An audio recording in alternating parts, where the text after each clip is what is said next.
The Happy Hollisters, Chapter 6, A Family of Pets. Pam raced along the shore to Holly's side. "Don't move," she ordered. "That makes it worse." She looked for a board to lay across the puddle in order to reach her sister. None was in sight. Then Pam remembered the campfire a distance up the beach. There had been some broken boards beside it. Running there as fast as she could, Pam picked up a long one and hurried back to her sister. Poor Holly was up to her waist. "I'll have you out in a minute," Pam promised. She placed the board across the deep puddle and walked out on it. She could not budge Holly. Pam had to do something quickly.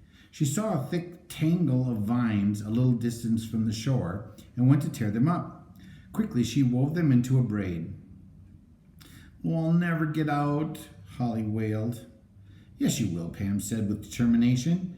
She fastened a loop in one end of the vine rope and threw it to over her sister's head. So there she is, the puddle and the board and the vine. "Put it under your arm," she said. Holly did this, and Pam pulled. Holly did not rise, but at least the rope kept her from sinking deeper. Soon Pam's arms began to ache. She could not pull anymore.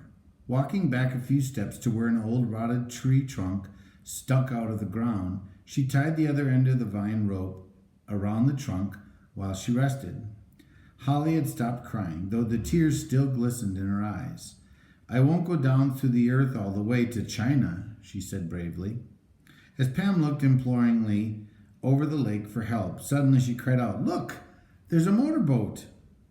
It was too far out to see for sure who it was, but as the bobbing boat came close to shore, Holly exclaimed, "It's Dad and Pete! They've borrowed a boat!" In a few minutes the craft touched the shore. As Pete tied the boat's rope to a tree, his father raced up to his daughters. Pam was still tugging on the vine rope. She was nearly exhausted. "Hold on tight," Mr. Hollister called to her encouragingly and grabbed hold of the vines. He tugged hard and pulled Holly out of the mud. "You saved your sister's life," he praised Pam. "Now tell me what happened."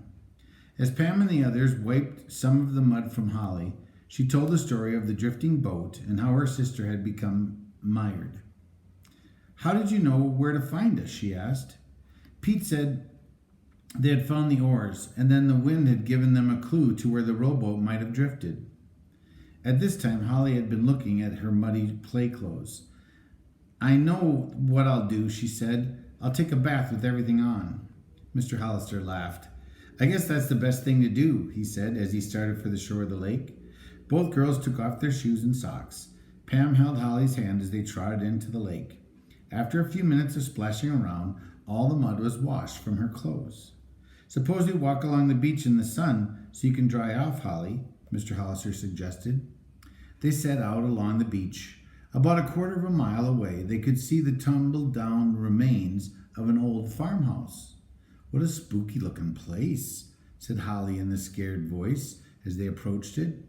The roof had sagged, most of the shingles had fallen off, and the porch hung down in front of the house like a broken arm. The yard was so overgrown with blackberry bushes that Pete's legs and arms were badly scratched as he went near the house. "Crickets," he moaned. "Now I know why they call this place Blackberry Island." "I think it should be called Stickery Island," Holly laughed. "I'm dry now. Let's go home." They turned back. Before climbing into the motorboat, Pete tied their rowboat to the stern of it. Soon the outboard motor was purring and they started across the lake. The other Hollisters were on the dock to meet them. "Holly, Pam," their mother exclaimed with relief in her voice. "You're safe." The story was quickly told, and then the girls went to take baths before eating supper.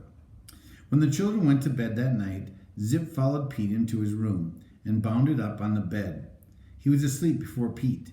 In the middle of the night, the boy heard him stir and whine. Pete sat upright. "The prowler again?"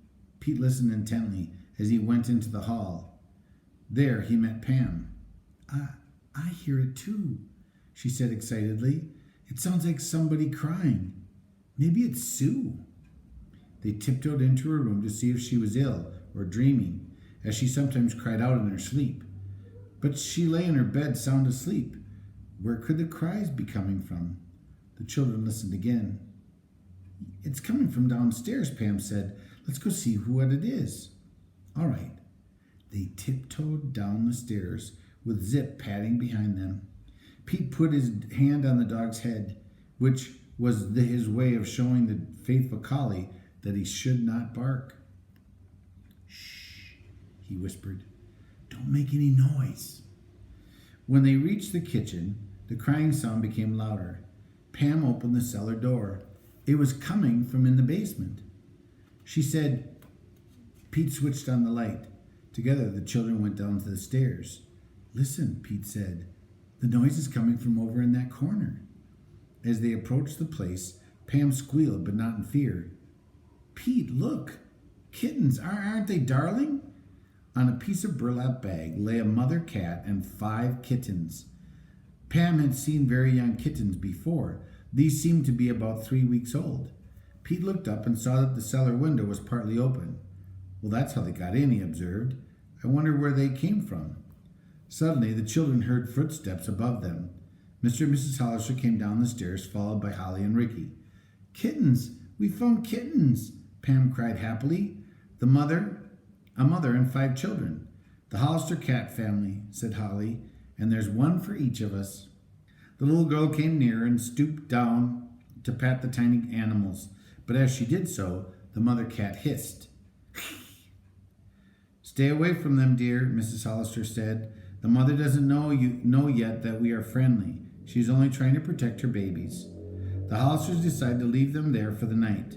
Pete shut the window so the cats could not get out.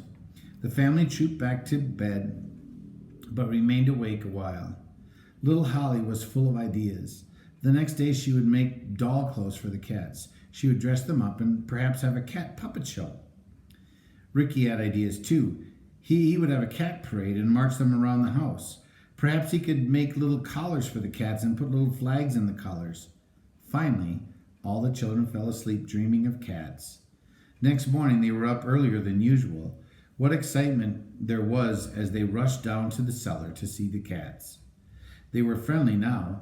The mother cat was licking her babies, and she did not hiss at her visitors. I know what I'm going to call the mother cat, Holly said. White Nose. Ricky wanted to call the black kitten Midnight, but there was a white one which Pam named Snowball. The little one with all mixed colors Pete thought should be called Tutti Frutti, and the gray one Holly named Smokey. They could not think of a name for the 5th kitten, but when it snuggled under his mother, Sue said, Let's call him Cuddly. I think this is even better than finding a treasure in the house, Holly cooed. I just love cats.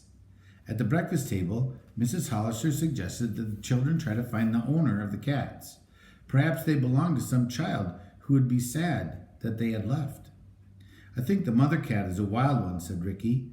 Or perhaps, Pete added, she had a cruel master and ran away from home. It was not long before word of the Hollisters' new cat family spread around the neighborhood. Donna Martin was the first of their playmates to come in to see them. How she wished she had 5 little kittens. Then Ann Hunter came over with her brother Jeff. Later, when Dave Mead came to see White Nose and her kittens, he ran his hand through his tousled hair and said, You know, this looks like Joey Brill's old cat. She disappeared about a month ago. Ugh, grunted Ricky. I don't blame her. The children were upset to hear that the cat might have belonged to the boy. Pam told her mother about this possibility.